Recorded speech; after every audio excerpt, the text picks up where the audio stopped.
da salvadora. Será que você está tentando, de uma forma inconsciente, ser a pessoa que salve os outros, que salve o seu sistema, colocando todo mundo na sua frente, ao invés de olhar para si, para o mergulho no único sentido que faz sentido, o de dentro? Será que esse movimento para fora, tentando salvar os outros, fazendo tudo por todo mundo, colocando todo mundo na sua frente, não tem te deixado exausta, cansada, frustrada e sem saber exatamente para onde olhar? Porque na verdade você tem feito as perguntas erradas ao invés das perguntas certas, para poder ter as respostas certas e atingir os objetivos que você sabe que merece. Pois é, esse é o tema da live de hoje e a gente vai falar tanto dessa parte do que é a síndrome de Salvadora, o que pode acarretar a síndrome de Salvadora e tirar as dúvidas que você tem. Essa é a série de lives Uma Taça com Miranda, em que eu vou dividir a minha taça, o meu conhecimento, com ninguém menos do que Cris Matsuo.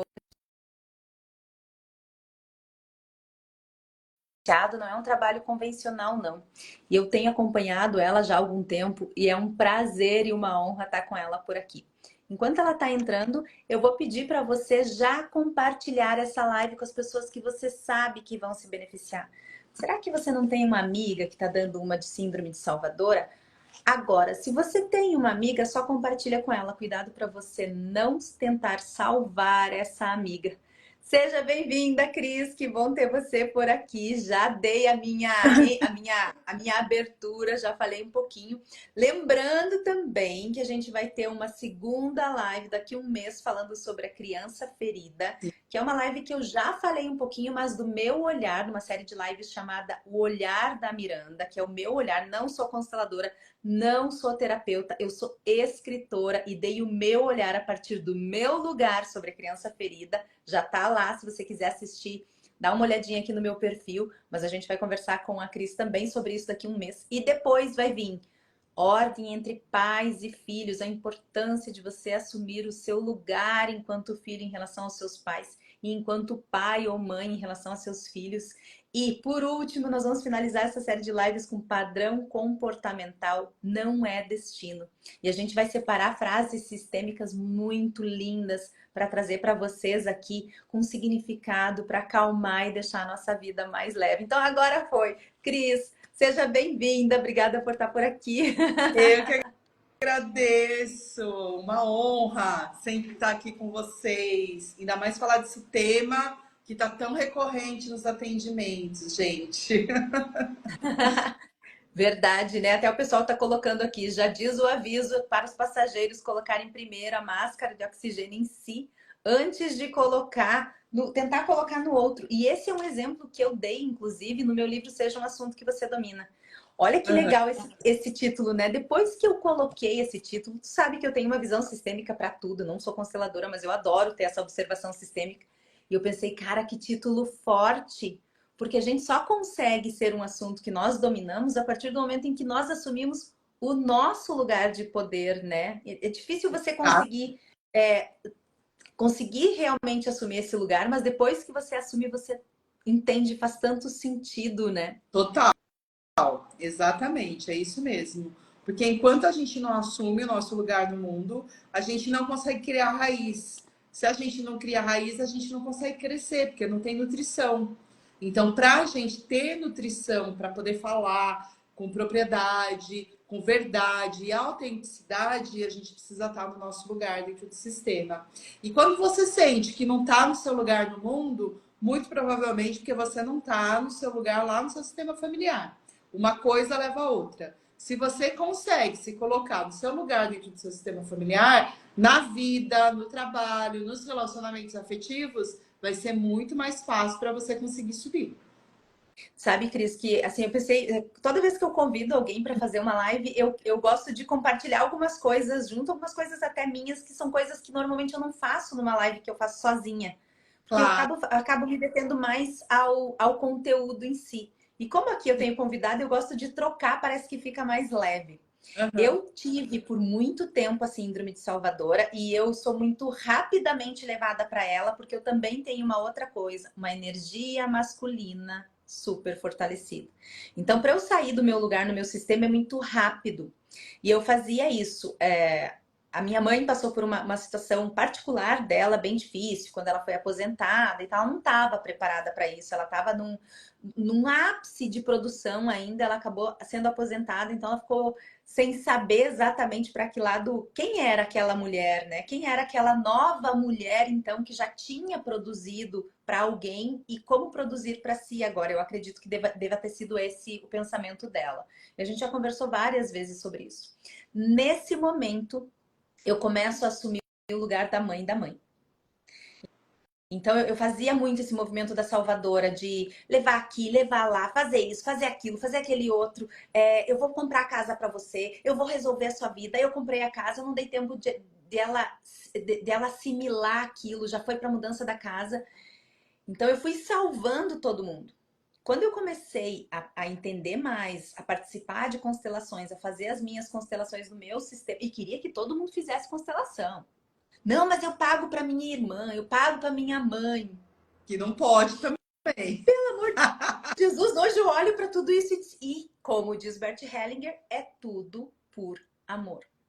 Quando eu O amor, parei com esse movimento, vontade cega, na verdade. exatamente é isso. Essa devoção, né? Esse negócio de. A gente faz por amor. Eu não fazia aquilo para boicotar o meu sistema, para me boicotar ou para boicotar a minha mãe, claro que não. Eu não imaginava o quanto eu tirava a força dela disso. E aí, com essa síndrome de Salvador, eu fui fazendo tanto esse movimento. E hoje eu percebo tanto que isso vem, como você disse, desde a infância. Um super desenvolvimento da minha criança interior, uma necessidade de estar ali salvando todo mundo. E eu lembro que na minha terapia, uma das primeiras vezes que eu fui na terapia comportamental mesmo, não em terapia de isso. Eu lembro que eu disse, a meu sonho era olha isso, a minha família ser um monte de bonequinhos que eu pudesse colocar eles no lugar certo. Na verdade, é como se eu estivesse querendo eu ter um campo e que eu pudesse manipular isso e controlar todo mundo. Curiosamente, que era nisso que eu queria chegar, quando eu comecei a fazer as constelações e comecei a entender o meu lugar e agir como a filha mais nova de 3, olha só como eu estava não só invertendo o meu lugar, eu estava passando por cima de todo mundo que veio antes. Mas os caçulas fazem isso direto. É isso daí, caçula. Que gentarada metida, né? Eu aqui que sou terapeuta e também sou caçula, vejo isso acontecer direto com quem é caçula. Porque o caçula recebe muito. E aí ele se sente culpado por ter recebido demais, entendeu? E aí ele se sente endividado com os outros que vieram antes e quer devolver em vez de pegar para si o que ele recebeu. Então ele fica fazendo esse movimento de querer salvar. E sabe por que que se faz esse movimento? Uma das coisas? Culpa. Culpa de ser feliz. Culpa Meu Deus. Sim. E ver os outros lá que passaram por situações não conseguindo chegar aonde você chega. Então, na verdade, todo altruísmo por detrás tem um egoísmo. Olha Sempre só. falei isso. Meu Deus, eu sempre falei isso. Eu falei isso na Ah, trilogia e falei isso não seja um assunto que você domina também, porque na verdade, quando você está dando para o seu ego, para você se sentir bem. exatamente. Porque daí você diz assim para o outro, ó, antes você ser o devedor do que eu. Você Superioridade. que seja com você. Então, automaticamente é um lugar de prepotência. É tão insuportável ficar no lugar de devedor e o filho caçula se sente um pouco devedor porque recebeu demais, que quer fazer um movimento de entregar para os outros. Que Então, recebeu demais ou que recebeu mais fácil, mais facilitado, digamos. na verdade, não é só sobre isso, é uma questão de cultura mesmo. Porque pensa só, o seu primeiro irmão, o irmão número 1, ele recebeu uns pais muito imaturos. Porque os seus pais também estavam aprendendo a ser pais com esse primeiro irmão, concorda? Exato. Então ele recebeu pais muito imaturos ali, que estavam começando. A sua irmã do meio já recebeu uns pais um pouco melhores como pais, porque já tinham uma sagacidade maior em relação à paternidade e à maternidade, e ainda tinha um irmão mais velho para dizer, ó, faz isso, não faz aquilo, porque você vai apanhar. Ou isso aqui tá errado, ou isso aqui tá certo. Então já Um tinha um irmão mais intermediador entre velho. os pais e essa nova geração, né? Exato. Já tinha, tipo, uma pessoa para olhar por ela, assim, para abrir, que já passou pelo processo. Quando você chega, você tem pais PhD, que já fizeram universidade, já fizeram tudo, universidade, mestrado com seus irmãos. Então você recebe pais PhD, que você tá, tipo, doente, eles olham e falam assim: ah, é isso aqui, ó, dá remédio tal. Já sabe o que fazer. Ah, isso daí é cólica, sabe? Não precisa ficar desesperado, vamos levar no pediatra, vamos fazer isso. Não, já tem uma sabedoria de vida aí. De viver mesmo, Essa, sabedoria de essa viver. segurança transmite para a criança, né, para o filho. Exato, exatamente. E você recebe mais dois irmãos que já passaram pelo processo, que de alguma forma também já devem estar aí carregando coisas do sistema que você não precisa mais se vincular, que vai te deixando o caminho mais livre para você, como terceira filha, e tem esse negócio de lugar, de filho, poder abrir caminhos para mudar o sistema. O que significa isso? O terceiro filho tem a possibilidade de fazer uma mudança no sistema, dar uma atualizada nesse sistema. Entendeu? Então você vem com a possibilidade de mudança de software. Entende? Então você pode fazer um movimento, porque já está mais tranquilo aí, de escolher ser escritora, por exemplo, e lançar um monte de livro, de ter uma editora, de fazer isso, de fazer aquilo. Por quê? Porque já vem uma força aí no sistema. Muito provavelmente, se sua mãe tinha uma expectativa, o primeiro filho já assumiu essa expectativa da mãe, que é muito normal acontecer isso. Entendeu? Aí, se o seu irmão do meio também queria, tipo, de alguma forma, suprir uma expectativa do pai, ele já faz isso, porque querendo ou não, foi o segundo. Então, para você, não vai ter expectativa de mãe e de pai. Você vai poder fazer o que você quiser. Fica mais leve, né? Fica bem mais leve, Fica porque os mais outros foram entrando. E é interessante isso porque quando eu fiz esse movimento de assumir mais o meu lugar como a terceira filha, mais leve, olhando mais para minha vida, quase que um egoísmo, assim, de dizer, cara, vocês são mais velhos, vocês têm força, se virem aí. O poder, assim, não estou dizendo que eu fiz isso. Eu assumi e deixei, permiti com isso, sem estar intervindo, que eles também assumissem. E aí foi bonito de ver assim, o crescimento, a evolução da minha mãe em relação ao nosso sistema todo, não em relação a ela, a si, mas aos filhos também. O empoderamento dela em relação aos filhos. E do meu irmão mais velho e até da minha irmã. Minha irmã do meio acabou saindo de casa, assim. Ela morava com a mãe, depois ela tinha uma casa pertinho da casa da mãe, sempre muito perto ali. E ela acabou mudando de cidade, coisa que a gente nunca imaginou que aconteceria. Meu irmão mais velho também, assim, super voltado para o sistema familiar novo dele agora, que ele é casado, né? Então foi muito interessante, assim, e bem como você disse, eu tenho a opção de escolher ser escritora. Para mim sempre foi mais leve. E eu sempre fui muito mais corajosa em relação a olhar para a parte positiva. Porque a sensação que eu tinha é que eles estavam sempre brigando, assim, com muita força. E eu dizia, gente, por que vocês estão lutando? Com quem que vocês estão lutando? Porque não fazia sentido para mim. Já tinha quem tivesse lutado antes, né? exato, exatamente. Então fica mais leve, fica mais fácil para o terceiro filho. E o terceiro filho, ele vem mesmo com essa função de trabalhar com cultura. Porque como ele tem que atualizar o sistema, então ele vem com uma vontade de viajar mais, de conhecer novas culturas, de trabalhar com algo artístico, porque a arte é um instrumento de mudança de cultura, não à toa que a gente chama, né, de cultura as questões artísticas, porque é uma ferramenta muito poderosa de mudança de cultura. Então, o terceiro filho, ele vem com essa chavinha aí para ligar e se desenvolver mais fácil que os outros filhos, entendeu? Isso. É lógico. E tu vê como quando a gente se perde, quando a gente se... Pode falar, desculpa. Falando que depende de sistema, porque se você vem de uma família de ator, de atriz e de uma família que já está aí no meio artístico, é obviamente que fica ainda mais fácil de você se tornar artista, né? Mesmo sendo o primeiro, segundo filho, sem ser necessariamente o terceiro. Tô Mas aí que dizendo, tá. não tem artistas, né? Sim, mas aí é que tá a parte bem interessante, porque na verdade eu não tenho ninguém que é artista na família. A minha irmã desenha super bem, os meus sobrinhos, meu Deus, os meus sobrinhos são. Como é que pode desenhar tão bem? Eu não sei. Assim, a minha parte é a parte da escrita.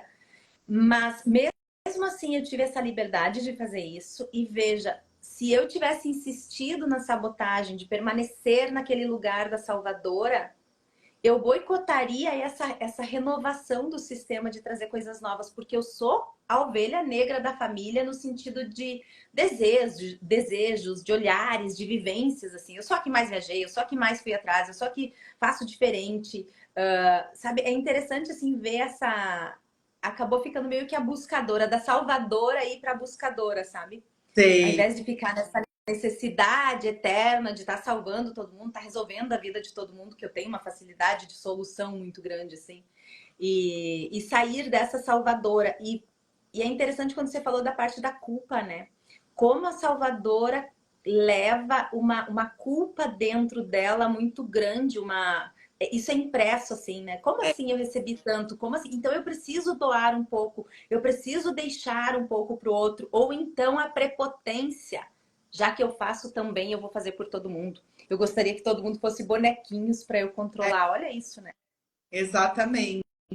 E tem uma questão aí que é muito interessante da gente olhar, e eu gostaria de trazer, é que tem uma coisa assim, ó, é tão insuportável ver o outro não conseguindo aquilo que você consegue, ou ver você se dando bem e estando num outro patamar, indo para um outro nível de questão social mesmo e tal, e fica tão pesado que você quer levar todo mundo junto, entende?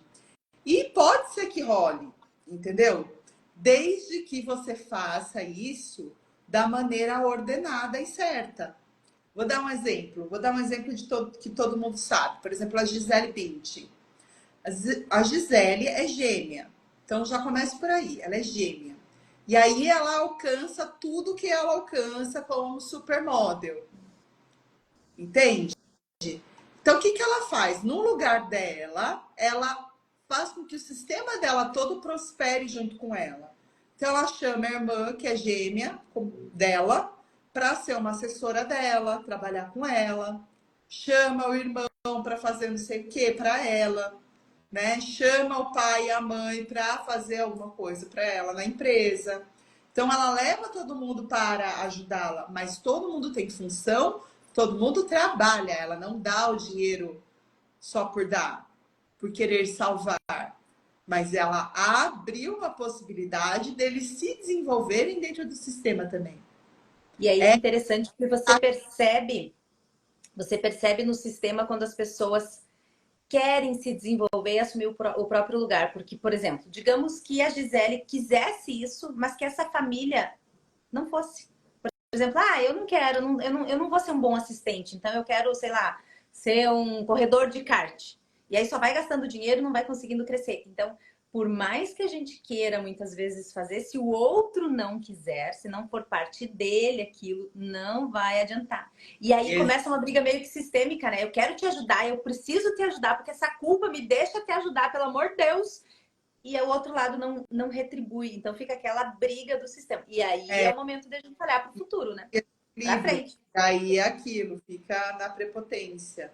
Porque, na verdade, tem que ter uma troca, né? Então, se tá fazendo um bom trabalho, tá recebendo por ele. Se não tá fazendo, não tá recebendo. Então, precisa ter uma troca. Porque Né? sabe que eu Do jeito certo, né? Não faz do jeito errado. Então, realmente tem todas essas coisas aí. Ó, a Lílidra tá dizendo assim: me sinto culpada em relação à minha família aí.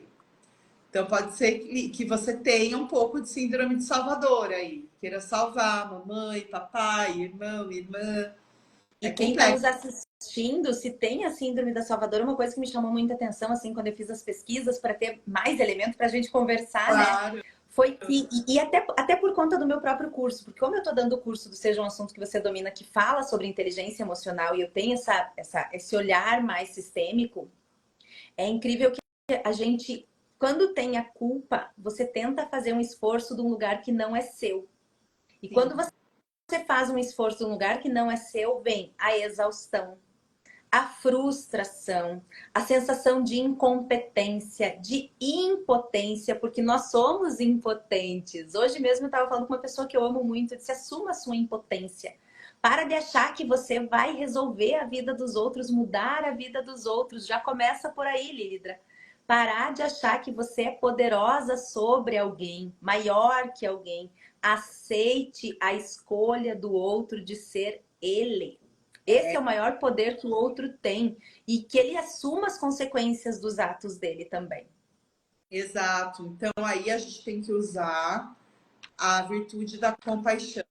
A virtude da compaixão é a maior virtude para a gente desenvolver aqui. Muitos falam de empatia, mas empatia é uma virtude inventada. Escutem isso que eu estou dizendo. Empatia é uma virtude inventada. Porque não existe você sentir a dor Colocar do no outro. lugar do outro. Não Sim. existe a possibilidade. No xamanismo a gente fala, não existe como uma pessoa calçar os mesmos sapatos que você e fazer os mesmos caminhos que você fez. Não tem como.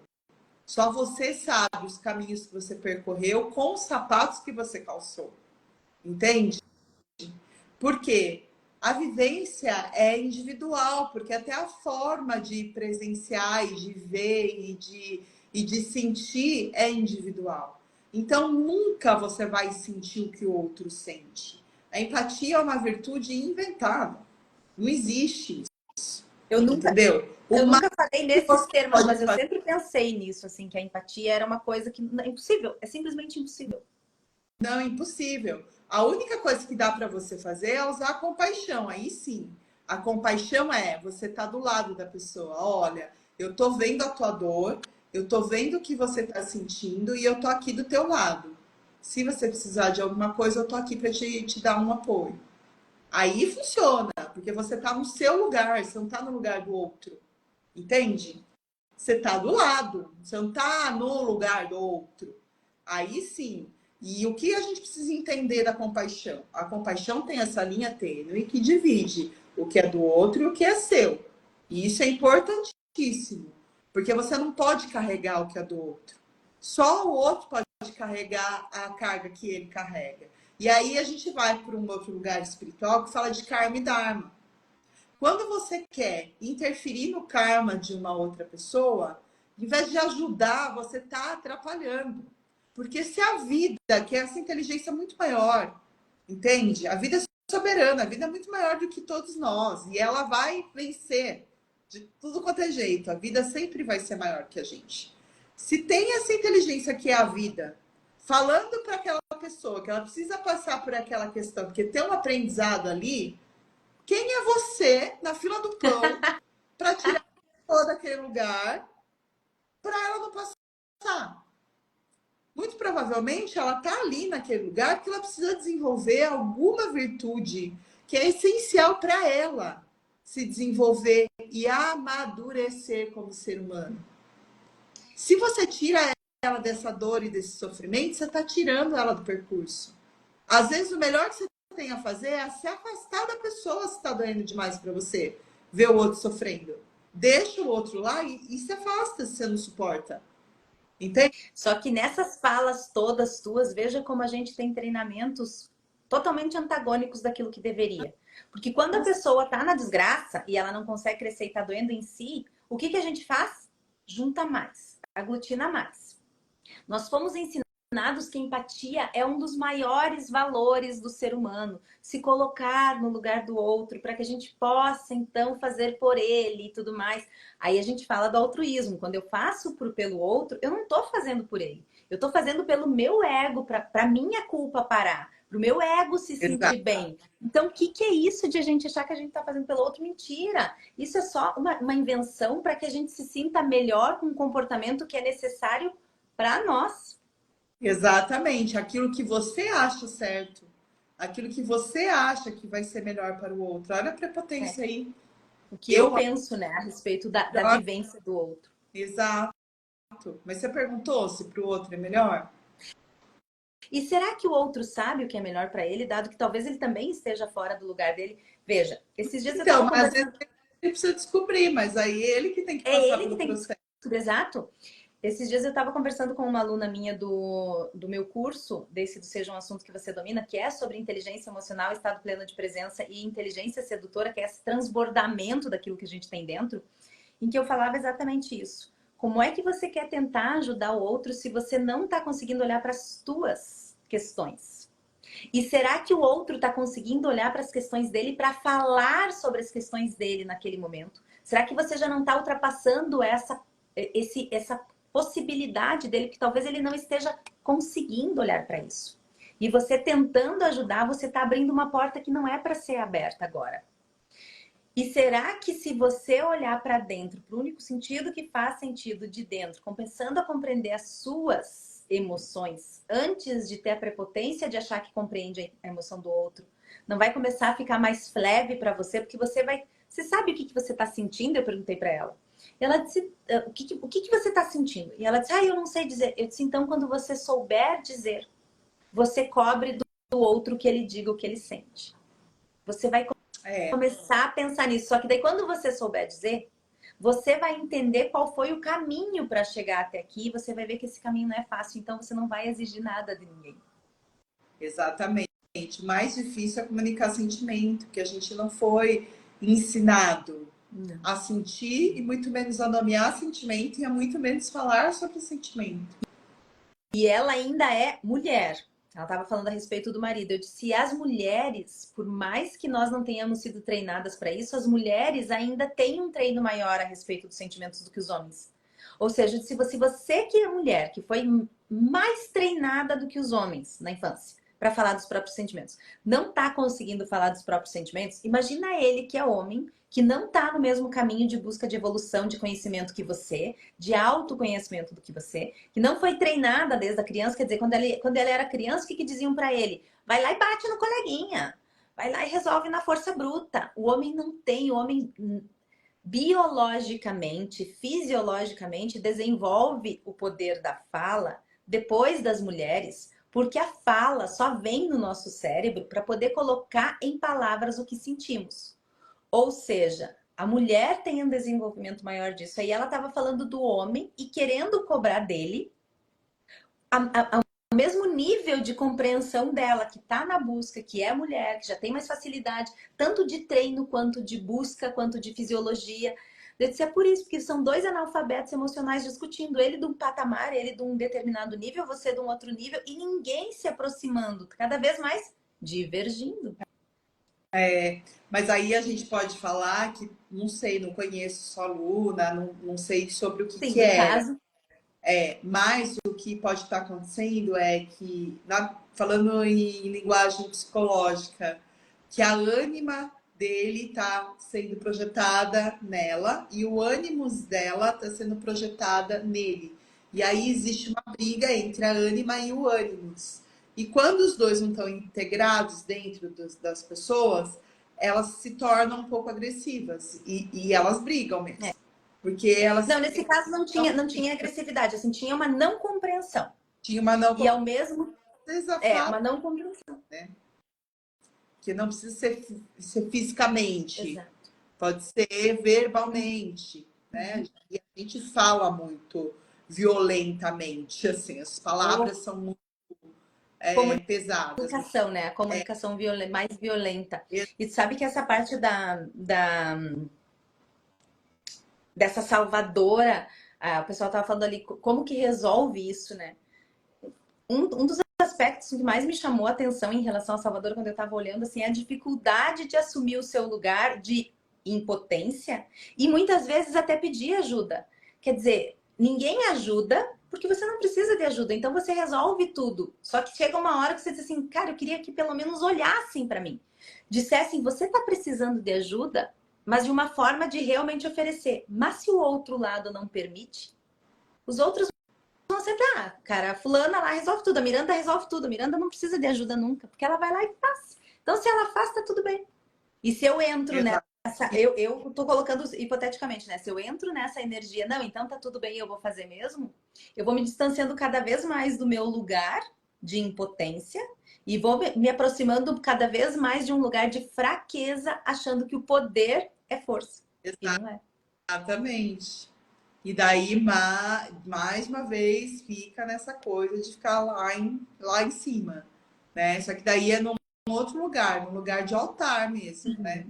Quem tá no altar não tem outra pessoa, né? Tá lá no alto e a outra pessoa tá aqui. E aí não tem relação, né? Porque relação acontece aqui, nos iguais. Se tá acima e outra abaixo, não tem relação. Então precisa sair desse altar, desse palco, né? E vir aqui junto com a galera para conseguir de fato ter uma relação.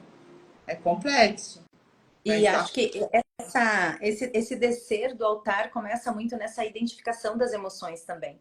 Porque às vezes a gente acredita que nós temos um poder em relação às emoções que nós não temos. E aí, quando você para pensar, você não sabe o que você está sentindo. Foi o que ela disse. O que você está sentindo? Eu não sei. exato, Não consegue exatamente. identificar primeiro. O primeiro passo é tentar identificar as emoções, olhar para o eu, e aí sim, quando você olha para o eu que está sentindo, você consegue fazer, você falou da psicologia, consegue fazer um negócio que chama a dissociação cognitiva. Quer dizer, eu olho para os meus sentimentos, eu me permito sentir, mas eu sei que eu não sou os meus sentimentos. Eu sou um canal disso. O que está por trás desses sentimentos que vêm na hora, no caso dela era a raiva, mas com outras emoções secundárias, não a emoção básica da raiva. Falar Então, uma coisa que eu aprendi com a raiva ah, especificamente. A ela é raiva é maravilhosa. considerado um sentimento puro, né? Assim, todos Sim, os a emoção estudos básica. falam que é considerado um sentimento puro. Mas eu acho que não. Eu sempre vejo a raiva como um escudo de proteção. Sempre tem um sentimento mais puro por detrás da raiva. A raiva é muito usada como um mecanismo de proteção.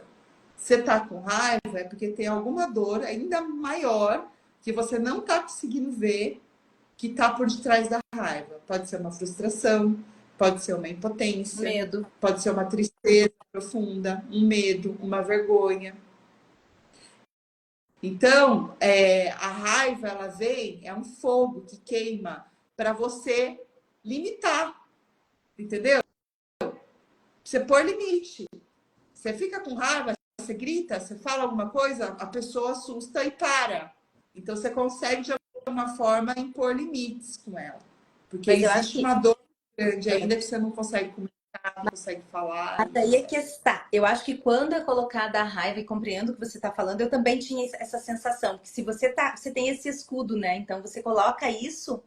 E como você disse, eu vou sentir raiva porque eu tô com medo de alguma coisa. Mas eu acho que quando a gente fala de emoção básica da raiva especificamente, eu tenho raiva dos meus pais porque eles não souberam fazer. Eu tenho raiva de mim porque eu não tô conseguindo entender. Essa é a Mas, sensação pura da raiva em relação a algo, sabe? mas aí tem julgamentos. Tem julgamento é pseudo-sentimento, não é sentimento puro. Exato. Sentimento puro não tem julgamento, É a sensação entendeu? só.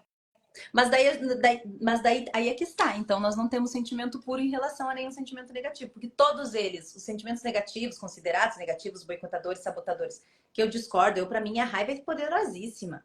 Ela te leva para frente, ela te leva para diante, ela faz você ir conquistar as coisas desde que você saiba usá-la. Mas sempre vai ter. O medo também tem um julgamento. O medo tem o julgamento do certo e errado. A tristeza tem o julgamento do feliz ou infeliz. Não, não acho que tem, porque eu acho Não. que tá triste, estado de normal. Você pode estar triste, você pode estar feliz. Tristeza faz parte do ser humano.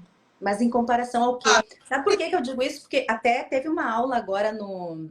A última aula que eu dei no curso, eu estava falando da frequência vibracional das emoções.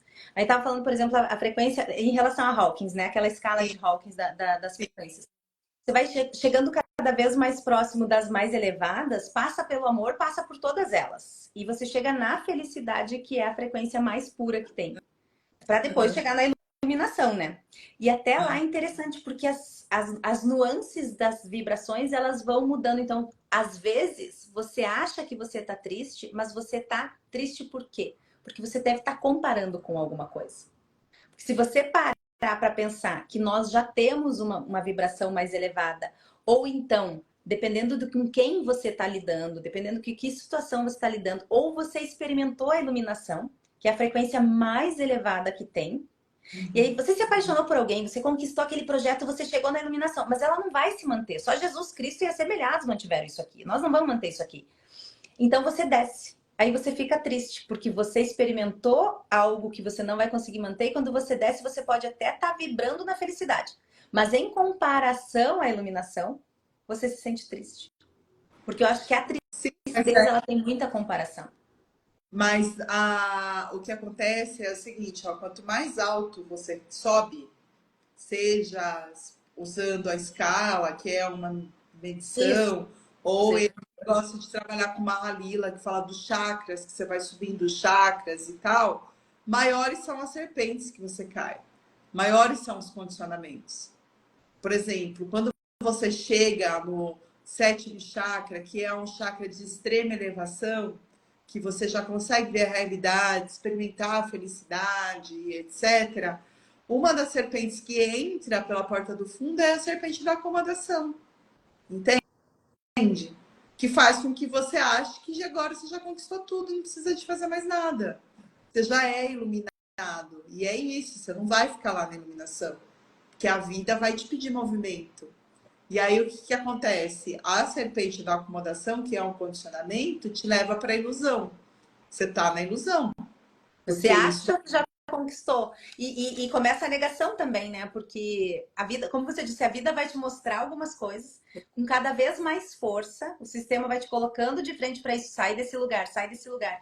E aí vem, por exemplo, um negócio que eu falo muito no Dom Rua de Merda, que é essas pessoas que eu digo que são de merda, que são as pessoas que têm o sobrenome de merda, né? Que são as pessoas abusivas, que é desse livro aqui, elas já deram sinais. A vida já deu sinal. E as pessoas continuam. Então, quando eu escrevi esse livro, muitas mulheres vinham dizer: Miranda, eu não consigo sair desse lugar. Eu disse: o dia que você quiser de fato sair desse lugar, quando você não ver ganho em estar nesse lugar, você vai ter força, porque a força não está no outro, a força não está na terapia, a força não está no meu curso, a força não está no meu livro, a força está dentro de você. Só que você está achando que não. E a gente vai tapando, vai tendo essas negações, né? Então a vida vai colocando cada vez mais esses sinais. E eu falo isso porque quando você passa pelo love bombing, que é o bombardeio de amor de uma pessoa abusiva, você tem a sensação de iluminação. Porque uma pessoa que faz um espelhamento fantástico, quer dizer, ela sacia o teu ego, porque tudo que você gosta, ela gosta também. Ela tá sempre à sua disposição, ou seja, você se sente visto, e a maior dor do ser humano é a dor da invisibilidade. Então você se sente vista, se sente amada, se sente importante. E aquilo vai gerando, se sente pertencente, essa pessoa vai fazer tudo por você, vai estar sempre ali, vai ser maravilhosa, e você tem aquela sensação de iluminação. Só que isso não vai ser sustentável, e o relacionamento abusivo vai ficar ora nesse love bombing, ora no descarte, daí volta no que não é mais o love bombing, é o hoovering, e fica nisso. E a pessoa tá ganhando migalhas esperando aquela iluminação que não vai vir. Exatamente por conta desse êxtase que é esse momento. E quantas vezes nas nossas vidas a gente experimenta esse êxtase e quando sai de lá, começa a negar a realidade, ou a realidade dos outros, ou a própria realidade também, que foi isso que você falou, né? Não é assim, não. Eu tenho uma versão distorcida do que é de verdade. E eu acho que a Salvadora, principalmente voltando ao tema, ela tem uma visão distorcida do próprio poder, da onde ela consegue chegar, do que ela consegue fazer, porque uma das coisas que a Salvadora faz é assumir esse excesso de coisas por não saber dizer não, né? Então vai assumindo compromissos, vai assumindo um monte de coisa, vai fazendo, vai fazendo, vai fazendo, e vai se sentindo cada vez mais exausta, cada vez mais cansada. Uhum. É, porque fica querendo buscar amor, né? Querendo buscar amor de No algum outro, jeito. e isso só vai ter dentro, né? Não vai ter no outro, não vai ter nada no outro. Exatamente. Mas assim, como faz para sair, por exemplo, de uma relação abusiva, que nem você falou? É complexo, porque assim, no feminino, na psique feminino, a mulher ela tem que matar a inocência dela. Uhum. Então, o relacionamento abusivo vem para você matar essa inocência, para você amadurecer e conseguir chegar na sua mulher selvagem. naquela mulher que sabe, naquela mulher que tem intuição. Mas para isso você precisa matar a inocência. Você não consegue chegar nesse estado se você está inocente ainda. Que é a tal historinha do Barba Azul, lá do Mulheres que Correm com os Lobos, quem já leu o livro.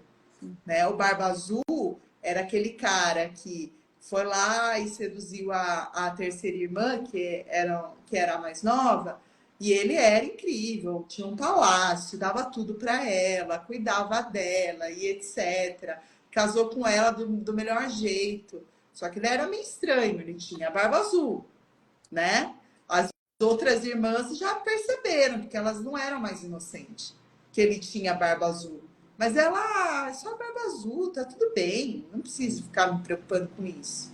E aí ele diz, ó, te dou aqui todas as chaves para você, ó, do castelo. Eu vou sair, eu vou te deixar com todas as chaves. Só não usa essa chavezinha pequena aqui, ó. O resto você pode usar. Obviamente, quando as irmãs vão visitá-las, as irmãs querem abrir as portas do castelo. E elas usam a chave pequena. Quando elas usam a chave pequena, o que tinha lá? Ossos de todas as outras mulheres das quais ele já tinha se relacionado e ele tinha matado. E uma vez que você vê, não tem como desver. É necessário que você faça um sacrifício, né? Um corte aí. E aí aquela chave começa a sangrar, que é quando a gente entra, né? Porque a gente tem que usar a psique. Você sai do negredo, que é essa coisa da inconsciência, e vai para o rubedo, que é essa fase que você começa a ter consciência do que está acontecendo, que é essa fase mais vermelha. Então, nessa história, a hora que ela usa a chave, ela entra no rubedo aí. Mas ela não está no dedo para sair totalmente ainda, que isso vai acontecer no final da história, né? Quantas vezes a gente não fica com o Barba Azul e depois que a gente descobre que ele é um Barba Azul, você fala assim, por que eu fui usar a chave? Por que eu fui abrir aquela portinha? Tava tão bom aqui. Mas estava na ilusão, né? Exato. Ia continuar na ilusão. Aqui o Clayton fala assim, ó, mas para você ser iluminado, você primeiro tem que matar a sua sombra. Pode Não responder. existe matar a sombra, Cleiton. Não tem como você matar a sombra, porque a sombra ela tem a ver com a sua personalidade. E para você vivenciar o mundo, você precisa da sua personalidade. Sem a personalidade, você não consegue viver no mundo. O que você faz com a sombra é integrá-la. Você faz uma integração dessa sombra, reconhecendo, compreendendo como ela funciona e trazendo ela para perto de você. Quanto mais perto ela estiver de você, menos ela vai ser inconsciente e vai agir de um modo a machucar você e os outros. Entende? Porque a personalidade a gente desenvolve lá no segundo setênio. E geralmente é porque aconteceu alguma coisa nesse momento que você precisou se defender para sobrevivência e desenvolveu uma personalidade que você vai caminhar com ela para o resto da tua vida.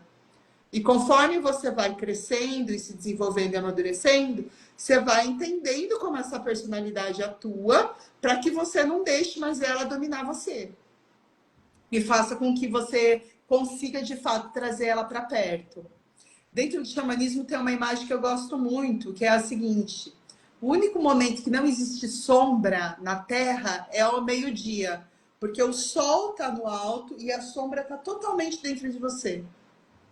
E você está, ó, direto conectado com a luz do sol, com a iluminação. Então, só quando você integra a sua sombra que você consegue se iluminar e chegar lá na força do sol.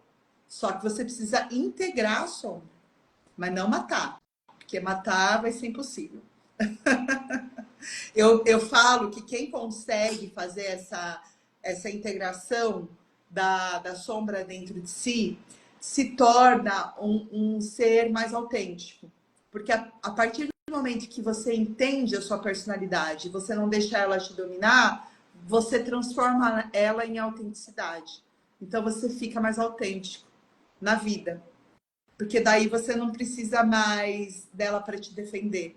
Porque seus traumas, suas dores, seus rancores já estão mais Aqui ele coloca uma Organizar. parte assim de dizer, ah, mas isso não exalta o seu ego. Eu não sei qual é o problema do ego, gente. A gente precisa parar com essa mania de dissociar o ego de nós. O ego faz parte da nossa personalidade também e ele é super importante. É ele que te defende, ele faz um monte de coisa. O que acontece é que muitas vezes nós nos devotamos só pro ego. Então a gente acaba só enaltecendo ele, a gente acaba não olhando para as sombras, acaba não olhando para aquilo que faz com que nós sejamos completos. Isso que a Cris falou a respeito da sombra especificamente, eu, Miranda, do meu olhar, eu vejo as nossas sombras como as nossas emoções sabotadoras. Então, as nossas emoções sabotadoras é aquilo que você usou em algum momento, desde a infância, para você se defender e você percebeu que cada vez mais aquilo poderia ser uma força tua. Ou seja, como a Sim, gente estava falando da raiva, se a raiva é uma defesa minha e todas as vezes que eu me posiciono de uma forma mais dura, mais firme, eu percebo que funciona, eu começo a fortalecer isso. Só que eu fortaleço a parte que não é tão positiva da raiva, que ela é enganadora. Porque você parece ser poderoso, mas uma pessoa que está na raiva é tudo menos poderosa. Quando você começa a entender o lado positivo da raiva, que é a força, que é impulsionar você, você não joga sim. essa raiva negativa para cima de ninguém. Você olha e pensa, o que está me deixando com raiva? Ah, mas eu não quero mais morar nessa cidade, eu não gosto mais desses vizinhos, eu não gosto mais desse trabalho. E aquilo vai crescendo dentro de ti até que em um momento você diz, basta. Esse basta não é para o outro, porque não é o outro que precisa de limite. Quem Sim. precisa conhecer os seus limites é você. Então você pega essa sombra, entre aspas, que era a raiva, que é a sua mania de criticidade, todos os sentimentos que advêm da raiva, a julgamento, como a gente estava falando, e outros sentimentos que são considerados negativos, e você usa a seu favor. Ou, por exemplo, o medo. O medo, ele é boicotador porque ele trava você. E além disso, ele ainda se duplica, porque você tem medo de sentir medo. Então, ele é tão poderoso que ele começa a gerar um monte de pensamento, lembrando que pensamento gera mais pensamento, e o que tira do medo não é o pensamento, é a ação. Então a gente vai travando cada vez mais perto do medo. Quando você olha para o medo e percebe, como diz a Liz Gilbert, né, lá do Comer, Rezar e Amar, ela escreveu um livro chamado A Grande Magia, que diz assim: o medo sempre vai estar nas grandes decisões suas. Sempre. Sim. Nas melhores Porque decisões, nas grandes mudanças. E quando você olha para ele de um lado positivo, você começa a usar o medo para o que ele serve. Ver as possibilidades, os uhum, vários caminhos. Porque senão você só pega a raiva, só pega a coragem e você fica impulsivo e você não percebe que aquilo não vai dar certo. Que ao invés daquilo poderia ter algo melhor. Só que você não está mantendo o pensamento do medo na sua mente. Você está colocando o medo do seu lado e usando ele a seu favor. Ou a tristeza, o último sentimento que seria boicotador, né? Ao invés de você deixar que essa tristeza cresça e vá para uma depressão, você usa a tristeza para uma autoobservação.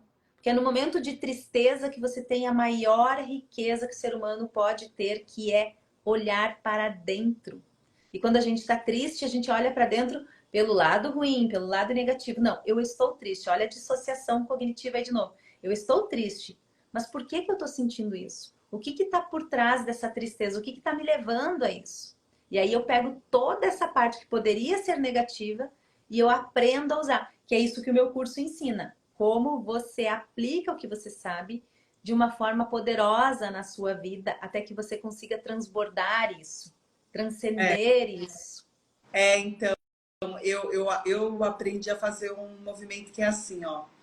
Toda vez que aparece qualquer sentimento que tá pedindo, opa, presença, né? Opa, vamos prestar atenção, eu pergunto, qual é a virtude que eu preciso desenvolver ou utilizar aqui? Por exemplo, a virtude que surge do medo é o discernimento. Então, quando você conseguir gerar o discernimento sobre aquela determinada questão, o medo vai desaparecer. Quando você compreender a energia de mudança que está por detrás da raiva, de transformação, você vai compreender o que você precisa fazer de mudança. Porque a raiva é uma energia de fogo. E depende como você vai direcionar essa força. Porque o fogo ele pode ser direcionador para abrir caminho. Se você jogar a gasolina, ele vai te queimar. Agora, se você pegar ele e direcionar para aquilo que você precisa, você vai fazer um movimento de sair da onde você tá para ir para um outro lugar e ajustar sua rota.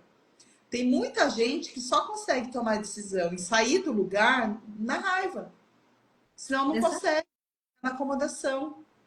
Entende? Então precisa da raiva, precisa gerar raiva. E aí as Tem vezes pessoas vêm e que dizem o que? Ah, mas a gente vai acabar com a raiva, a gente vai controlar a raiva. não, Não, você vai usar a você raiva. consegue perceber. Mas assim, eu como terapeuta, por exemplo, às vezes no cliente, preciso incomodar ele para ele conseguir chegar na consciência.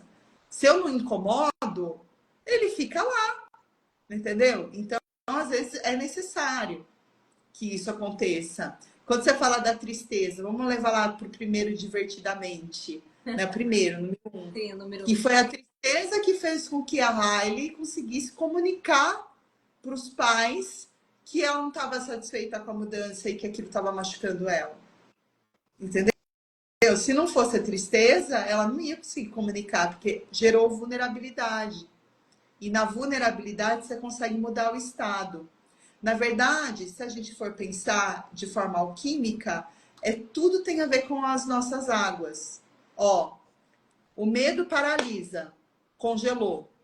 A sua água congelou. A raiva esquenta, a sua água aqueceu. Certo? E qual outro que você falou? Você falou, Tristeza, raiva e o medo.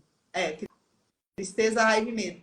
A tristeza paralisa, não, o medo paralisa, a raiva vai Aquece. esquentar, e a tristeza vai fazer fluir, porque você chora quando você está triste. E é líquido, é estado líquido. Então, você tem os três estados da emoção aí, nesses lugares. Na verdade, você precisa fazer uma alquimia. Então, você precisa entender o que é que você precisa fazer com os seus sentimentos para transformar as suas águas internas.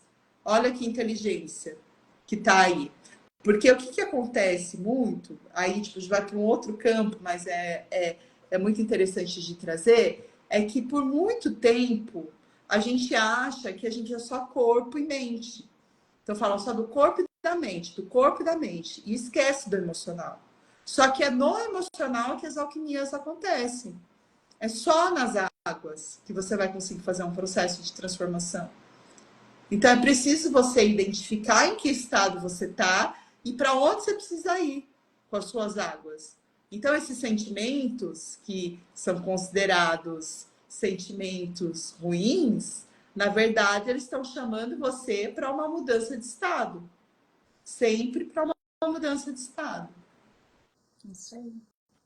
Eu tinha anotado que eu estava dando uma olhadinha no que a gente já tinha falado a respeito da. Já que a gente está se encaminhando para o fim, a respeito da Síndrome de Salvador, eu tinha anotado algumas coisas assim, ó. Que ela sacrifica a si pela necessidade do outro, né? A gente já falou de dizer sim e dizer não. Tem outras coisas que ela faz também que eu gostaria de falar a respeito de a dificuldade de delegar tarefa, né? Vai assumindo as coisas, essas responsabilidades, e além dessa culpa constante, ela se sente quase que obrigada a ajudar exatamente por conta desse boleto, né? De ter recebido muitas vezes, achar que recebeu muito, achar que tem muito, achar que para ela é mais fácil do que para os outros. Olha a prepotência de novo, porque, não, para mim eu consigo mais fácil. Quer dizer, se eu consigo mais fácil, eu sou mais poderosa. Se eu sou mais poderosa, tem a prepotência, tem uma diferença de lugar aí, né? As consequências a gente já tinha falado. E de não saber delegar. Muitas vezes não delega e fala assim, eu vou fazer mal feito, eu vou fazer melhor. Melhor eu fazer. Já que vai demorar até eu ensinar, até não sei o que lá, então eu vou lá e faço. Não permite que o outro se expresse, que o outro demore, que tenha o tempo dele, né? E desenvolva, né? Porque se E ele está fazendo desenvolva, exato. tarefa, sabe, ele precisa aprender a fazer essa tarefa. Exatamente. Aqui eu tinha colocado as consequências que a gente já falou, o esgotamento, a frustração. Uma palavra que eu gosto também é desilusão, que na verdade você se coloca num lugar de ajuda pensando em receber retorno, com certeza receber retorno dessa ajuda, ou então de nossa, como você é importante, nossa, como você é poderosa, nossa, como eu preciso de você, porque a salvadora tem uma necessidade imensa de ser necessária E Isso, aí é que tá também a dificuldade e o problema, o perigo de cair nas mãos de um Dom Juan de merda. total. Porque quando um predador emocional percebe que a mulher tem essa necessidade de ser necessária, ele vai usar isso muito bem. Então a gente tem que cuidar. Leiam o meu livro de Dom Juan de Merda Nunca Mais para se vacinarem. E acaba acontecendo de atrair mais pessoas manipuladoras e mais pessoas abusivas e mais pessoas interesseiras, porque eu preciso me sentir necessária, né? E por último, eu tinha colocado aqui a respeito da solução. Vou ler rapidinho para a gente falar sobre elas. Pedir ajuda, saber pedir ajuda, que é tão importante. Não ter medo de dizer não. Deixar que os demais encontrem o caminho deles. Estabelecer limites para si. Quer dizer, conhecer os seus valores, aquilo que é importante para você. Você sabe quais são os seus valores inegociáveis. Aham. Os limites que você não vai ultrapassar para você poder ver o Baba Azul lá já de cara. Ou você vai continuar insistindo nisso. E cuidar de si e do seu bem-estar primeiro. Aquilo que a gente abriu a live falando. Primeiro coloque a máscara de oxigênio em si. E depois queira ter a prepotência de pensar em fazer algo pelo outro. Se o outro te pedir ajuda, se o outro não te pedir ajuda, você vai ter que lidar com isso, de não ajudá-lo. E se ele pedir ajuda, você vai analisar se você pode, naquele momento, e fazer o que você pode fazer. E se por acaso esses três der certo, mas você sabe que ele não vai saber receber isso e você vai julgar e você vai querer de volta esse boleto, para de trocar boleto emocional. Sai, se afasta. Até que você tenha capacidade emocional, força emocional, inteligência emocional para receber do outro o que quer que venha da mesma forma. Você sabe receber o não e o sim da mesma forma? Você sabe receber a ingratidão e a gratidão da mesma forma? Ou você quer cobrar do outro o que ele não está disposto ou o que ele não sabe fazer? Ou seja, se você não tem essa capacidade, sai desse pedestal para achar que o outro vai ter, né? Exatamente. Eu não Bom, entendi a pergunta do Cleiton aqui. Ele escreveu assim: que tipo de raciocínio ou caminho é esse? Hindu, budismo, alquimia? Do que será que ele está eu acho que ele perguntando? está falando esses raciocínios todos que a gente está falando. Se for isso, a gente está misturando tudo, querido. Não tem uma determinada linha.